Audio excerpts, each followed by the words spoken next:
sempre às 10 horas da manhã. Um cheiro no seu cangote e até a próxima.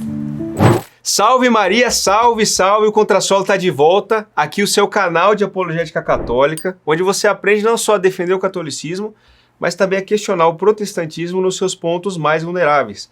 Pessoal, a gente ficou um tempo parado, minha filha nasceu, já está com 9 meses, a gente mudou de apartamento 2 vezes nesse ano, então foi uma loucura, mas estamos aqui de volta e hoje com um react muito pedido por vocês, né, um react ao pastor Iago Martins, sobre o tema do cânon bíblico. Ele chegou a fazer já uns 5 ou 6 vídeos sobre o tema, e na descrição do vídeo eu já vou deixar aqui um link importantíssimo sobre o tema do cânon, que é um link sobre as listas canônicas ao longo dos séculos ali. É uma coisa que muita gente procura e às vezes é difícil de achar, tá? Então você já pode clicar lá e ir conferindo com a gente, tá bom?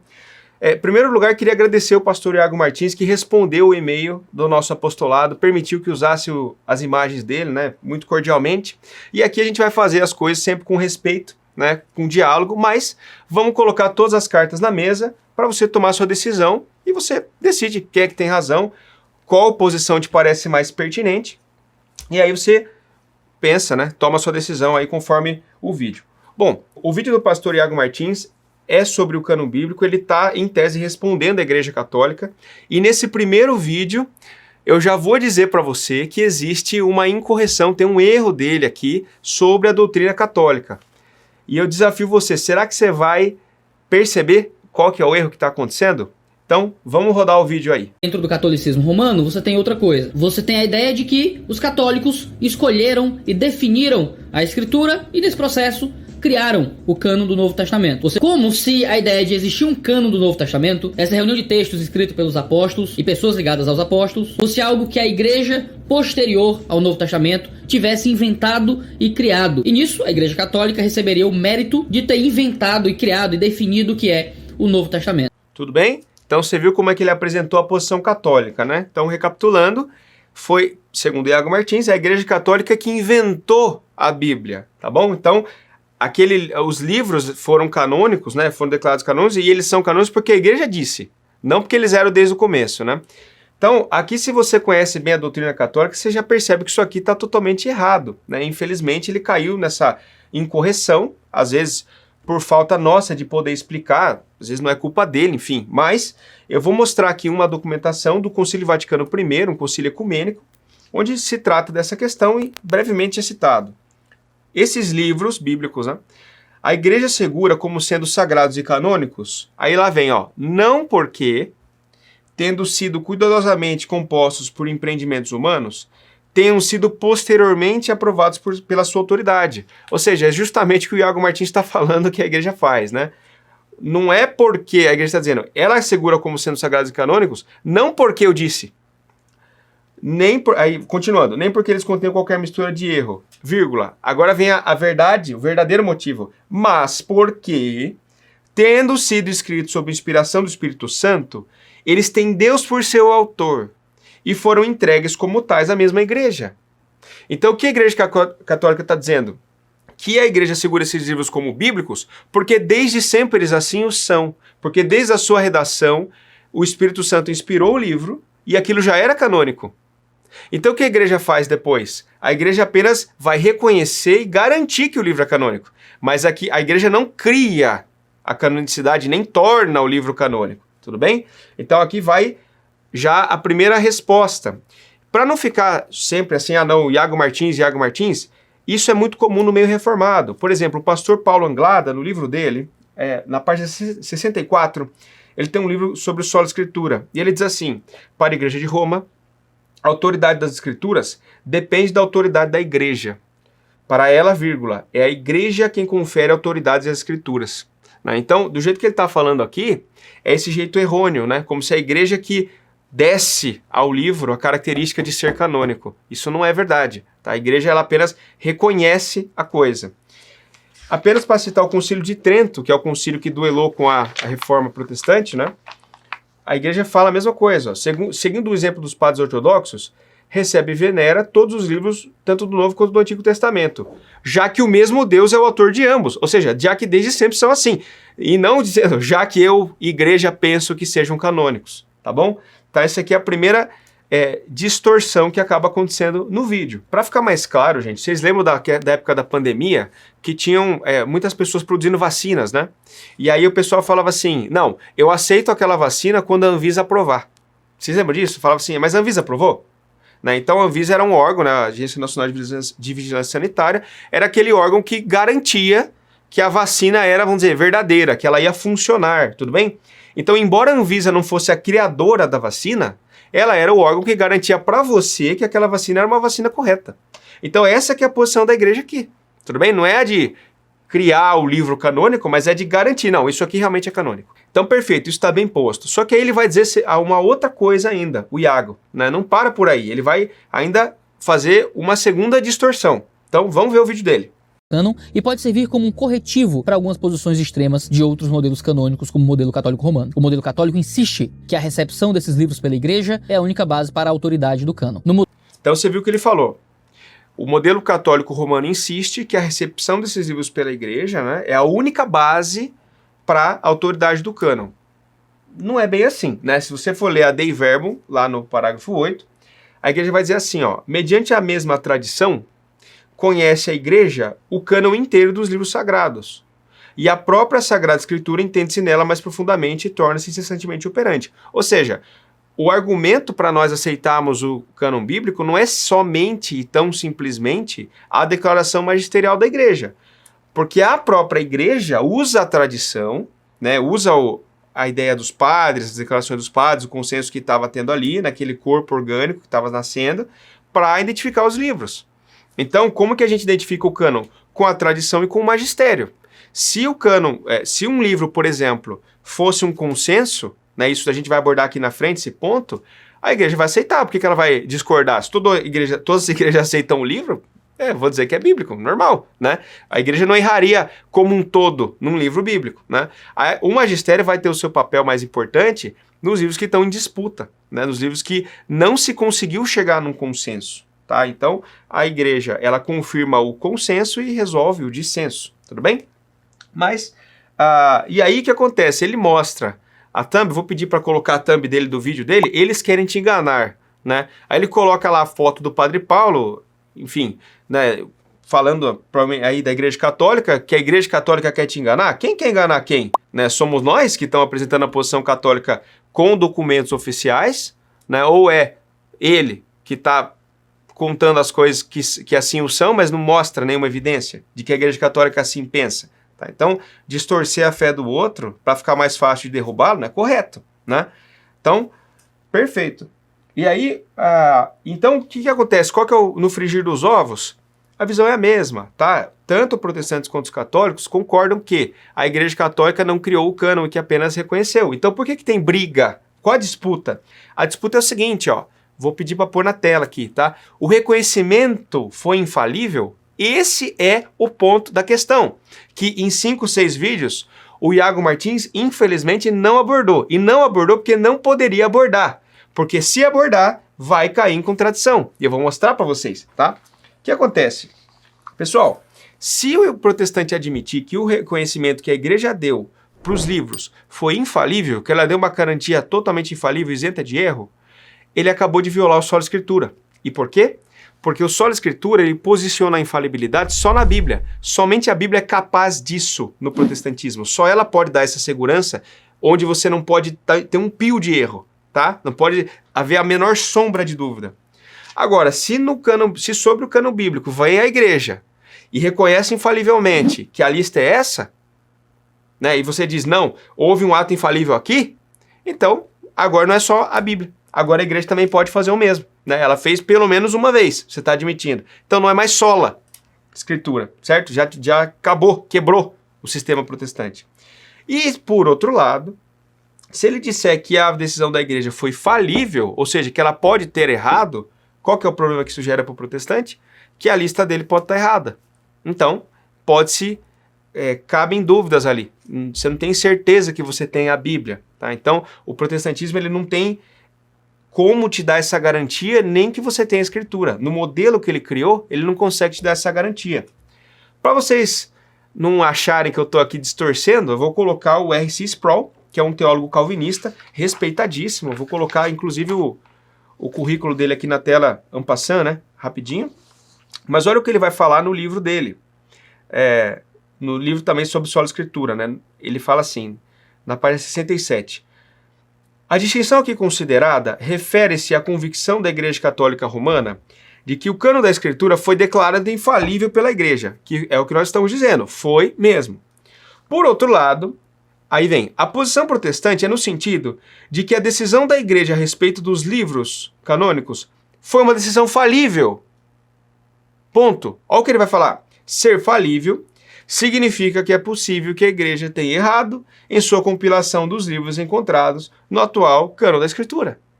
Ele está admitindo isso com as palavras dele, é um reformado falando num livro para cristãos, protestantes, né? Então, aqui não há distorção, estou usando a palavra do teólogo respeitadíssimo, que está admitindo o que nós estamos colocando, né? Se você diz que a igreja é falível, então tem que se colocar que a lista que ela te deu é falível também, não tem garantia, né?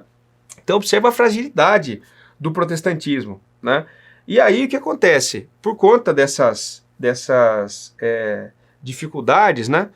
O Iago acabou não tratando o problema como ele devia ser tratado. O problema é totalmente, vamos dizer, epistemológico. É um problema se há garantia ou não, né? Não é um problema ontológico, ou seja, se aquilo era escritura desde sempre, mesmo se a igreja não tivesse falado. Todo mundo sabe disso, né? A questão é como nós podemos saber que acertamos a lista, né? Se a igreja não dá garantia. Essa que é a ideia. Então, para sublinhar isso aqui, e eu já dei o exemplo da Anvisa, mas eu vou dar outro exemplo, tá? Para ficar mais claro ainda. Então é a mesma coisa de ser assim para vocês, ó. A frase, né? A igreja nos deu a Bíblia, tá? No sentido epistemológico, que ela te informou, a informação é verdadeira. No sentido ontológico, que ela criou a Bíblia, e a informação é falsa, né? É como se eu dissesse assim, você tem que respeitar o Isaac Newton porque ele te deu a lei da gravidade. Aí você diz assim, não, na verdade quem deu a lei da gravidade foi Deus quando criou o universo, né? Isaac Newton, ele só reconheceu. Então assim, né? Você está tomando a frase para um sentido distorcido, né? Não é o que nós estamos querendo dizer. Quando nós dizemos a igreja deu a Bíblia, queremos dizer epistemologicamente, que ela reconheceu e te entregou a lista pronta. É isso que nós estamos falando, tá? E aí o que acontece? Para tentar escapar dessa necessidade, o que os reformados tentam fazer? Eles tentam maquiar a história e mostrar que qualquer um poderia ter feito isso e que ninguém precisava da igreja, né? Eu vou mostrar uma citação do Robert Godfrey, também no livro Sola Escritura, página 29, ele fala assim: quaisquer critérios usados por papas e concílios para o reconhecimento do cânon, aí ele põe lá autoria, estilo, conteúdo, testemunho do espírito e tal, esses mesmos critérios estavam disponíveis ao povo de Deus como um todo. Então, entendeu? O que ele quer dizer aqui? Não, que qualquer um podia fazer, ninguém precisava de papa, ninguém precisava de igreja católica romana com seus bispos para vir informar para a gente quais eram os livros inspirados. Os critérios estavam à disposição, né? Então o que acontece? O Iago, ele vai tentar mostrar uma situação aqui na qual, teoricamente, ele também conseguiria fazer isso sem a igreja, para tentar convencer você que era desnecessário. Então vamos ver como é que ele vai fazer isso. Vamos rodar o vídeo. Gosto muito do modo como o Fragmento Moratoriano, que é um texto cristão do segundo século, trata um texto apócrifo muito popular da época chamado O Pastor, escrito por um cara chamado Hermas, conhecido como o Pastor de Hermas. O Fragmento Moratoriano trata essa obra como obra que poderia ser lida na igreja, mas que era rejeitada como livro canônico. E a base para essa rejeição, olha só, era que o livro havia sido escrito muito recentemente. Em outras palavras, o autor do Fragmento Moratoriano demonstra a convicção de que os primeiros cristãos não estavam dispostos a aceitar livros escritos no segundo século ou depois, mas se restringiam a livros do período apostólico. Perfeito. Então você viu aí o que ele falou, né? Que havia um fragmento moratoriano que rejeitava o pastor de Hermas porque o pastor de Hermas era do segundo século. Então guarde essa informação que a gente vai explorar isso um pouco. Em primeiro lugar, gente, o que está acontecendo aqui, né? Paulo, em Romanos 16,14, ele fala a alguns colaboradores que ajudavam ele tudo, e lá ele cita o nome de Hermas.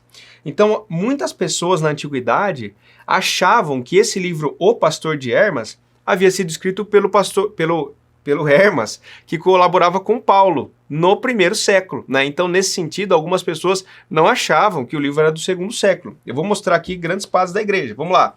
Por exemplo, Jerônimo vai dizer o seguinte: Hermas, a quem o apóstolo Paulo menciona por escrito aos romanos, né, é considerado o autor do livro chamado Pastor. Olha lá. E que também é lido publicamente em algumas igrejas da Grécia. Então vem Jerônimo dizer, né, que esse autor do livro era, para Jerônimo, esse primeiro, do primeiro século, esse Hermas I, né, não um outro Hermas, tá? Eusébio de Cesareia vai no mesmo sentido, ó. Mas como ocorre que o mesmo apóstolo, nas despedidas finais da carta aos Romanos, menciona junto a outros a Hermas, de quem se diz que é o livro do pastor, de novo, né, associando o livro do pastor de Hermas com o Hermas de Romanos 16, do primeiro século, tá? Orígenes vai falar mais fortemente ainda. Além de falar isso, ele vai dizer que o livro é bíblico. Então, olha só, no comentário às Epístolas aos Romanos, ele fala: mas acho que Hermas é aquele escritor daquele livro chamado O Pastor.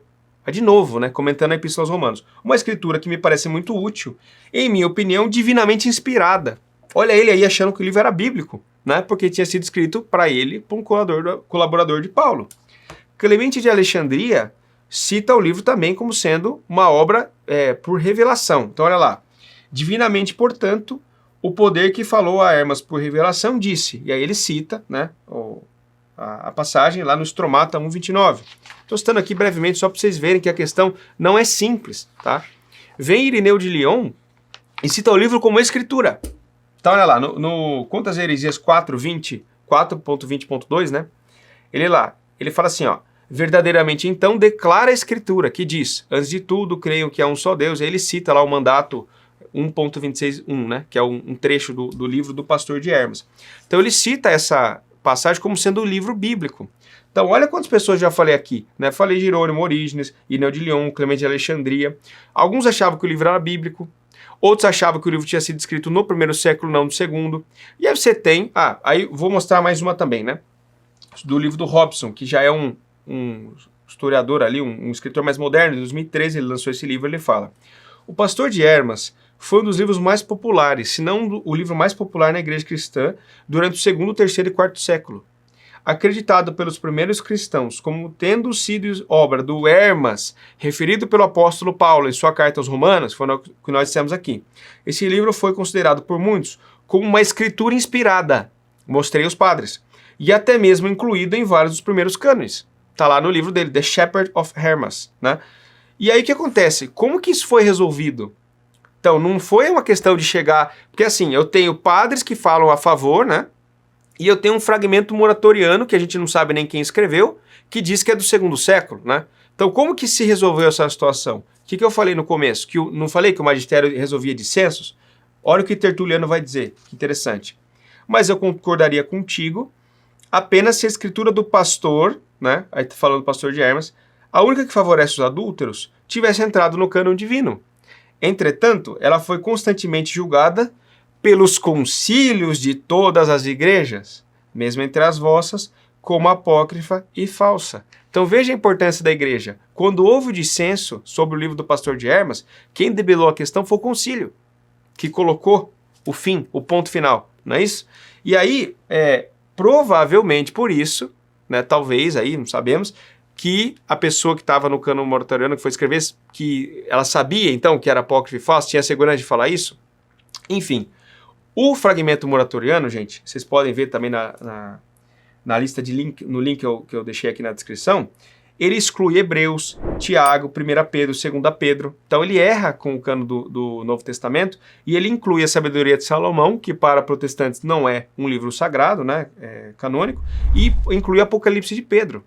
Então, para os protestantes, ela tem pelo menos 6 erros aí bíblicos sobre o cânon. Então, como que o Iago pode saber, pode usar essa lista para provar alguma coisa, se a lista é claramente falível? Como ele sabe quando a lista acerta e quando a lista erra? Né? Então, não tem condição de você argumentar assim, tá? Porque estava no cânon moratoriano, que era do segundo século, então acabou a questão. Não é tão simples. Inclusive, em alguns códices mais posteriores, como o Códice Sinaíticos, lá em 330, o pastor de Hermas aparece de novo. Então, não é tão simples dessa maneira, né? Você precisa de uma autoridade para resolver a questão, que é a autoridade magisterial católica romana, né? Mas vamos lá. Foi dito então que o livro era do segundo século. Agora nós vamos inverter, que os cristãos não estavam dispostos a aceitar livros do segundo século. Isso foi Iago Martins que disse. O que nós vamos fazer então com o exemplo de 2 Pedro? Então, 2 Pedro, segundo a academia protestante mais atual, ele é um livro do segundo século. Eu vou citar aqui de passagem, né? Começando pelo livro do Canon Revised, aquele do Michael Kruger, que o Iago diz que é o Tour de Force, né? Sobre a questão. Então, olha o que ele vai dizer. 2 Pedro. Foi recebido no cano do Novo Testamento com hesitação, foi considerado escritura de segunda classe por Lutero, relutantemente aceito por Calvino, e agora é repudiado como pseudônimo pelos estudiosos modernos. Então, os estudiosos modernos não acham que Pedro escreveu 2 Pedro, né? A situação vai ficar bem pior. Vamos lá.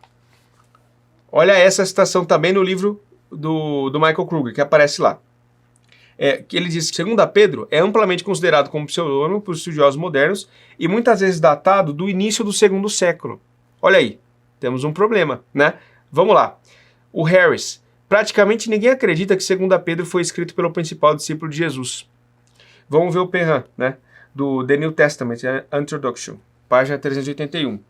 Ela, 2 Pedro, é provavelmente o último de todos os escritos do Novo Testamento. E uma data por volta de 140 seria apropriada. 2º século. Vamos ver Eusébio de Cesareia, daquela época lá atrás, que tinha problemas. Olha lá, ele diz assim, ó. De Pedro reconhecemos uma única carta, a chamada 1 de Pedro, né? Aí diz, por outro lado, sobre a chamada 2ª carta, a tradição nos diz que não é testamentária, ou seja, canônica. Ainda assim, por parecer proveitosa a muitos, é tomada em consideração junto com as outras escrituras. Então, olha a dúvida aí, né? Havia uma tradição local lá de Eusébio de Cesareia, que eles não achavam que 2 Pedro, que hoje está na nossa Bíblia, era bíblico. Então, né? Aí vamos ver o Ernst Käsemann. Ele afirma que 2 Pedro é talvez o escrito mais duvidoso do Novo Testamento, né? O D.A. Carson vai dizer, de fato, a maioria dos estudiosos modernos pensa que Pedro não tem escrito essa carta. Vamos ver o Lee Martin MacDonald, que para mim é uma das maiores sumidades no assunto cânon bíblico. Ele fala lá no livro dele. Eu tenho revisado minha opinião anterior de que 2 Pedro poderia ter sido escrito em 180. E agora concordo com muitos outros, que provavelmente data de aproximadamente 135, 150 no máximo, né? E aí a gente diz a pergunta para vocês. Por que agora pode ser do 2º século? Por que agora 2 Pedro é do 2º século e está tudo bem? E no caso do pastor de Hermas, ser do 2º século era critério para expulsar ele do cânon bíblico. Mas quando é para 2 Pedro não tem problema. Gente, tire suas próprias conclusões. Se vocês acham que a argumentação do Iago Martins é consistente, né? O mesmo critério vale e às vezes não vale. Então como é que ele sabe se é justo e fino? Né? Fica a pergunta. Esperamos que ele responda, né? E aí, depois de apresentar isso, ele vai falar que a igreja de Roma não era necessária. Então, vamos ver esse vídeo. A igreja não é um termostato que define a temperatura como o ar-condicionado, eu quero mais frio ou mais quente. A igreja só disse, tá aqui os textos que Deus deu pro seu povo. A igreja refletiu o que Deus estava falando, de modo corporativo. Você não precisava de uma autoridade central em Roma batendo o martelo sobre o que era cano ou não, porque Deus bateu o martelo sobre o que era cano ou não. A igreja recebeu isso corporativamente. Então vocês viram, né? A igreja, segundo ele, encontrou o cânon ali de modo corporativo, tudo bem? Então era aquela democracia ali, o pessoal na junção ali no consenso, né? Estava encontrando o cânon e você não precisava, né, da autoridade de Roma, né? Gente, isso é totalmente contrário à evidência histórica. Eu vou mostrar para vocês nas atas dos concílios, que o Iago mesmo está usando aí do 4º século, onde se conclama a autoridade de Roma. Vamos lá. O primeiro concílio que declarou um cânon católico, que nós temos registro, é o concílio de Roma de 382. Existe uma pequena controvérsia que se esse concílio teria acontecido, tudo. Então eu não vou nem argumentar por ele, eu vou argumentar por outros concílios, tá? Que o próprio Iago, que são indiscutíveis que aconteceram, né? Eu vou pegar o concílio de Cartago, por exemplo, né? Em 397, depois que eles elencam o cânon, eles dizem, consulte-se a igreja transmarina para a confirmação desse cânon, que era uma alusão à Sé Romana. A igreja transmarina era a igreja italiana, tá? Que estava no além-mar, tá? Então era assim que se referia à igreja italiana antigamente, tudo bem? E em 419, um sínodo de Cartago, né, na mesma região, fala de novo, ó, disso seja dado conhecimento também ao nosso santo irmão e co-sacerdote Bonifácio, bispo da cidade de Roma, ou seja, outros bispos daquelas regiões, para que confirmem esse cânone, já que pelos padres nos foi transmitido que na igreja assim se deve ler. Tá vendo? Então, os padres transmitem uma coisa, mas eles ainda assim pedem que Roma confirme o cânon. Então, como que ele vem e diz que aquilo não era necessário, que aquilo não serve para nada, se a própria igreja está agindo assim, né, desde o primórdio? Veja como que a igreja nasceu Católica Apostólica Romana, pedindo a confirmação de Roma para o cânon bíblico, né? Vou citar um estudioso protestante aqui, o Adolf Harnack. Ele fala o seguinte, ó: o cânon do Novo Testamento é principalmente rastreável à Igreja de Roma. Agora está provado que toda a série de livros do Novo Testamento, em suas versões canônicas e universalmente aceitas, foram derivadas de Roma, né? E aí, mais para frente, aqui na citação é longa, eu vou dizer, ele fala: esses dados provam claramente que as igrejas orientais corrigiram suas próprias versões em comparação com o Novo Testamento recebido de Roma naqueles dias. Então não é que Roma confirmou só a lista canônica, ela confirmou a versão oficial do texto, porque havia algumas variações, então as igrejas iam perguntar para Roma qual que era a versão certa. Então ela também confirmou isso, não é só a lista e a versão, né? E aí a gente tem que ouvir que não tem necessidade, né? Bom, fica novamente aí a exposição dos fatos históricos para você tomar sua decisão. Quem é que tem razão? Você é o juiz, tá? Aqui nós só estamos colocando as informações na mesa, tá bom?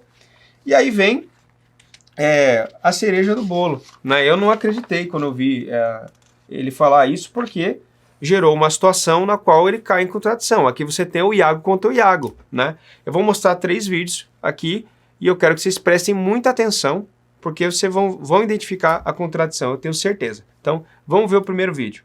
A escritura é o registro da tradição oral. A tradição oral dos apóstolos está registrada nesse livro. A gente não tem nenhum outro acesso àquilo que foi pregado, dito e ensinado às igrejas, senão fora disso aqui. Não existe. Então vocês viram o que ele disse, né? Segundo o pensamento dele, né, ele tem direito de pensar assim, enfim. Sobre o solo escritura, né, o pensamento do solo escritura, tudo que os apóstolos ensinaram, disseram, tal, está na Bíblia. Você não tem acesso ao que os apóstolos ensinaram, senão fora do texto bíblico. Só o texto bíblico pode garantir um ensinamento apostólico, tá bom? Então, marca isso e vai para o segundo vídeo. Presta atenção. Davam com isso? Quando a gente vai lendo o Novo Testamento, a gente percebe que quando os apóstolos escreveram, eles estavam cientes de que eles estavam escrevendo escritura, palavra de Deus, não simplesmente cartas comuns. O que eles escreveram já não tinha sido organizado como uma coleção de textos encadernados juntos, mas eles sabiam que aquilo que estava sendo escrito e que todo esse corpo, todo esse acervo de textos apostólicos eram tão palavras de Deus quanto a escritura e o Antigo Testamento. Isso significa que eles tinham a expectativa de que aquilo que estava sendo escrito seria também recebido como um texto autoritativo sobre a igreja e sobre o povo de Deus. Então o que acontece aqui, né? Ele vai dizer sobre a expectativa canônica, que os apóstolos sabiam que eles estavam escrevendo Bíblia, né? Que eles estavam criando ali um Novo Testamento, né? Uma aliança contratual, como ele diz no vídeo, e aí esses livros, né? Os apóstolos já sabiam que esses livros iam ficar na igreja. E resumindo, o cânon bíblico é uma informação apostólica, tá? É isso que ele está dizendo. Então, primeiro ele diz, vamos recapitular, não tem como acessar o que os apóstolos ensinaram sem ser pela Bíblia. Depois ele diz, o cânon bíblico é um ensino apostólico, né? Porque os apóstolos já sabiam e tinham expectativa, ensinavam a igreja e tal. E aí ele vem com uma terceira declaração que eu quero que você preste muita atenção. Vamos rodar o terceiro vídeo. Assim, então, nós temos bases bíblicas para pensar que o consenso da igreja é um indicador confiável de quais livros são canônicos ou não. Muita coisa na escritura sugere que nós devemos esperar que o cânon seja recebido no nível corporativo e pactual. Então, qual que é o problema aqui da declaração do Iago, né? Vocês viram, ele falou, o consenso da igreja é um indicador confiável de quais livros são canônicos, né? Então, qual que é a contradição? Que, por um lado, ele diz, só dá para acessar o que os apóstolos ensinaram com a Bíblia. E depois ele vem e acessa uma informação apostólica, o cânon, não com a Bíblia, mas pelo consenso da igreja. Aí o consenso da igreja se torna confiável. Então, o que acontece aqui? Ele está usando o modelo católico, e somos nós católicos que fazemos. Quem crê que o consenso da igreja é infalível somos nós. O protestante não tem direito disso, porque ele já se aliou à sola escritura. Ele está comprometido com isso, e para ele somente a Bíblia é infalível. O consenso da igreja não é infalível, você não pode, isso não dá garantia. Quem dá garantia é a Bíblia, tá bom? Então não tem como ele dizer, não, que agora ele ficou sabendo do cânon, que os apóstolos explicaram desde o começo, já sabiam que era um cânon e conheceu a lista, pelo consenso da igreja. Então aqui está a contradição. Ora ele diz que só usa a Bíblia, depois ele se apoia no consenso da igreja para acessar o cânon bíblico, porque a escritura não dá a lista Da onde ele vai tirar a lista? Não, daí ele vai dizer que é do consenso. Então ficou clara a contradição aqui, né? Ele está, ora usando uma fonte de autoridade, ora ele está quebrando o que ele falou, caindo em contradição, né? E aí o que acontece, gente? É o seguinte, o modelo protestante, quero que vocês percebam isso, para ele declarar os livros canônicos e identificar isso e garantir para você, ele precisa emprestar o modelo católico, né? E o modelo católico não precisa do modelo protestante. Não é interessante isso? Então, é muito legal, muito interessante você pensar sobre isso, né? Essa ideia você vai encontrar lá em São Roberto Bellarmino, quando ele fala, a primeira regra é, né, sobre as tradições dos apóstolos, quando toda a igreja abraça algo como dogma de fé, é preciso dizer que vem da tradição dos apóstolos. Tudo que a igreja sustenta pela fé lhe foi transmitida pelos apóstolos e profetas, quer seja por via escrita ou oral. Estão aí incluídas coisas como virgindade de Maria, número de livros canônicos e coisas semelhantes. Certo? Então, está aí em São Roberto Bellarmino, o pensamento católico, que o Iago está emprestando, né? E aí a pergunta que fica para você que é protestante, está assistindo no nosso canal, né, ou para o Iago Martins, é o seguinte, você quer acreditar que o consenso da igreja é um indicador confiável, né, para não dizer infalível, de quais livros são canônicos? Muito bem, nós também. A pergunta que eu faço é, por que não então aceitar todos os consensos da igreja?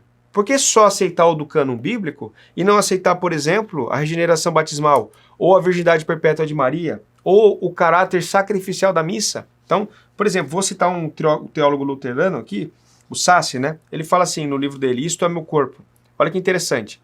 Se perguntarmos como foi possível originar-se a tradição, entre aspas, né, porque é um protestante falando, do sacrifício da missa, e obter tamanha autoridade que até a Reforma praticamente nenhum teólogo e nenhum cristão, exceto alguns poucos valdenses, manifestaram quaisquer dúvidas sobre a questão, então ele está dizendo que era consenso na igreja que a missa era um sacrifício eucarístico, que havia um sacrifício na missa, né? Ele fala, nossa resposta pode ser essa, a ideia toda é apenas mais uma expressão daquele sinergismo que tão cedo penetrou na igreja e que se tornou a característica marcante do catolicismo, tanto oriental como do ocidente.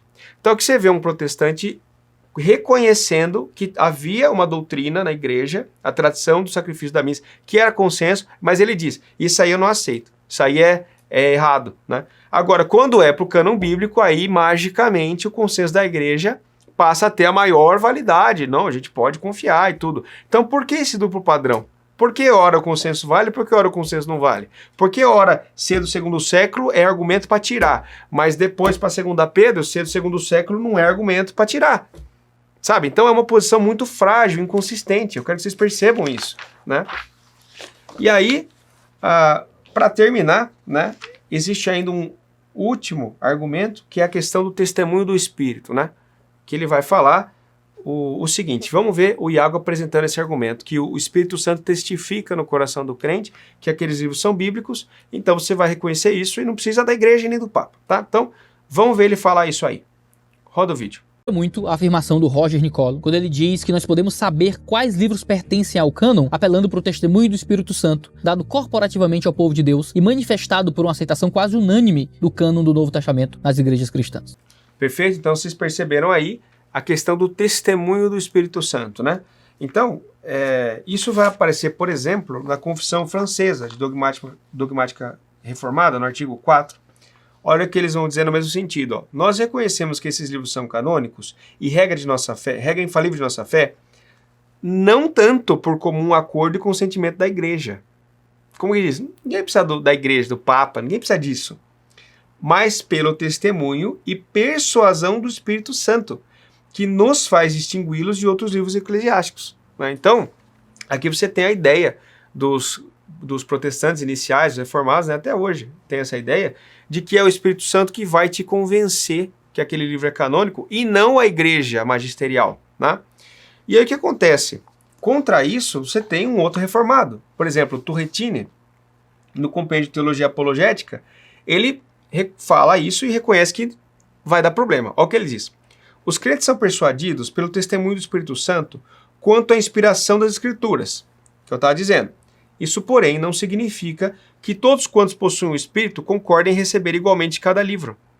Então aqui já começou a desconversar, já começou a dizer que o Espírito Santo testifica, mas não de igual para todos. Aí ele vai, visto não ser dado a todos em igual medida, também não une a todos com igual conhecimento, seja quanto ao princípio da religião, quanto às doutrinas, e nem os move com igual poder e assentimento. Então ele diz, nem todo mundo vai saber, porque o Espírito Santo não vai testificar por igual. Por isso alguns protestantes não teriam dúvida sobre um ou outro livro canônico, visto que não foram ainda suficientemente iluminados pelo Espírito Santo, né? E aí você gera um outro problema. Como que eu vou saber quem que é a pessoa iluminada pelo Espírito Santo, então? Né? Se o Espírito Santo ilumina alguns mais, outros menos, e você vai ter discordância, como é que eu vou saber, né? Então, os próprios reformados reconhecem que esse método do testemunho do Espírito é totalmente subjetivo, e ele não vai fechar a questão. Se a gente fosse por isso, né, a gente não teria lista bíblica hoje identificada completamente, né? Inclusive, queria lembrar vocês que, segundo o Pew Research, que é um centro de pesquisa do cristianismo no mundo, né, 51,4% são católicos romanos, dos cristãos, né? 36% são protestantes e 12%, 13% ali, são ortodoxos. Então você tem mais ou menos 65% de pessoas que creem para os protestantes num cânon errado. E o Espírito Santo só testificou do cânon para 35%. 65% não entendeu, né? Tá? Então, assim, é o Deus que falha em falar com a maioria dos fiéis. Essa postura protestante está totalmente fora e contrária ao testemunho da realidade, né? Se vocês forem pensar. E aí o que acontece? Existe um último problema que eu queria colocar aqui, que se a gente fosse por esse raciocínio, né, não haveria diferença, por exemplo, com o discurso dos Mormons. Os Mormons, eles também atestam que o livro deles, os outros livros deles, né, são verdadeiros, baseado no testemunho do Espírito Santo. Então, lá tem um artigo, né, das perguntas frequentes sobre o livro de Mormon. Olha o que ele fala. Como posso saber que o livro de Mormon é verdadeiro? O que você acha que ele vai responder? A única maneira segura de saber por si mesmo é pelo poder do Espírito Santo. Os Mormons dizendo, quem agir dessa forma saberá pelo poder do Espírito Santo que o livro é verdadeiro. Milhões de membros da igreja oraram e sabem pelo testemunho do Espírito Santo que o livro de Mormon é verdadeiro. É o mesmo argumento que vocês estão usando, né? E agora eu acredito em quem? Como é que eu vou saber que não são os Mormons que têm o Espírito Santo? Quem que me garante, né? Tem uma passagem no livro Mormon, né, para não ficar falando aqui, no próprio livro deles, livro de Moroni, tá? Capítulo 10, do 3 ao 5, ele fala assim, ó, eis que desejo exortar-vos quando lerdes essas coisas, caso Deus julgue prudentes que aliás, ele fala várias coisas, né? E no final, que é a parte mais interessante, ele fala, aqui, né? Se perguntardes com coração sincero, com real intenção, tendo fé em Cristo, ele vos manifestará a verdade delas pelo poder do Espírito Santo, né? E pelo poder do Espírito Santo podeis saber a verdade de todas as coisas. Então esse apelo ao Espírito Santo também os mormons fazem. Isso não resolve a questão, né? Você tem milhões de pessoas que estão na crença mormon. E aí eu quero perguntar para o Iago Martins, como é que fica essa situação? Se fosse esse o jeito de resolver a questão, os mormons teriam que concordar conosco, né? Ou nós com eles, enfim, ou... né? Então, acho que ficou bem claro como que a igreja ela é necessária para resolver isso. Então fica um negócio fica no subjetivo, né? Dissidências ao longo do caminho, discordâncias, disputas você tem. No Novo Testamento você tem lá 2 João, 3 João, Hebreus, Tiago, Apocalipse, 2 Pedro. São livros que muitas pessoas não tinham certeza que eram canônicos, né? E aí você tem a necessidade da igreja para resolver essa disputa. E quando é consenso, mesmo quando é consenso, a própria igreja nos concílios pedia para que Roma confirmasse, né? Então, é assim que a coisa é assim que foi, né? E nós, como católicos romanos, cremos nisso, cremos no testemunho da realidade. Agora, quem achar diferente tem toda a liberdade aqui nos comentários para colocar algo diferente e quiser discordar também, você fica livre. Nós só estamos colocando as cartas na mesa para você tomar sua decisão, tá? Então, para concluir, eu vou colocar aqui como conclusão. O Iago errou aí diversas vezes a posição católica, né? Recapitulando, falou que a igreja criou o cânon, que a única base para a gente receber o cânon é porque a igreja disse. Isso eu mostrei que não é verdade. Depois, os critérios, né? Ele apresenta outros, mas ficaria muito extenso. Mas eu peguei um ser do 2º século, né? Eles nem de longe eles são suficientes para resolver os casos que se impunham ali. Por exemplo, a questão de Hermas, 2 Pedro, enfim, poderia citar aqui Hebreus, por exemplo, que ninguém sabe o autor, né, já não cumpriria o critério da apostolicidade. Então, tem muitos furos nessa argumentação protestante dos critérios, tá bom? A gente provou que Roma foi essencial para fechar a questão do cânon, porque os próprios concílios pediram, né, e enviavam para que Roma confirmasse a lista, né? Depois o Iago, na questão do consenso, ele emprestou o modelo católico de dizer que o consenso era confiável para confirmar uma informação que seria apostólica. Então ele acabou de confirmar pelo consenso da igreja a informação do cânon, que é uma informação apostólica, né, e não com a Bíblia. Então ele violou só a Escritura. Ele virou um católico, né, ali rapidão, para resolver um BO que ele estava precisando. Não, espera aí, deixa eu usar aqui o sistema católico, empresta aí o consenso da igreja, que aí eu vou dizer que dá para confiar, que dá garantia, né? Eu uso aqui rapidão para confirmar meu cânon, depois eu digo que só a Bíblia. Entendeu? Então, essa contradição de sempre, né? E provamos que o argumento do testemunho falando da Escritura tem muitos furos, né? Não bate com o testemunho da realidade. Os padres também não criam assim. Se for ver Agostinho, Cirilo, eles usavam o testemunho da igreja, né? Você não vai encontrar padre falando assim, não, a igreja não é necessária, o que importa é o que eu sinto quando eu leio o livro canônico, se aquilo é o Espírito Santo testificando. Você não encontra isso na patrística também, tá bom? E o que acontece então? O cânon é uma informação extrabíblica, apostólica, que iniciou com os apóstolos, que foi preservada só pela tradição. E foi preservada infalivelmente pela tradição e foi garantida, reconhecida, confirmada infalivelmente pela igreja. E por isso nós podemos hoje dizer a você, protestante católico, que você infalivelmente tem o cânon do Novo Testamento, né? Ou a Bíblia, como queira, tá bom? Pessoal, o Contrasola vai ficando por aqui. Quero saber nos comentários o que você achou. Se tem alguma parte que ficou confusa, pode colocar que nós regravamos.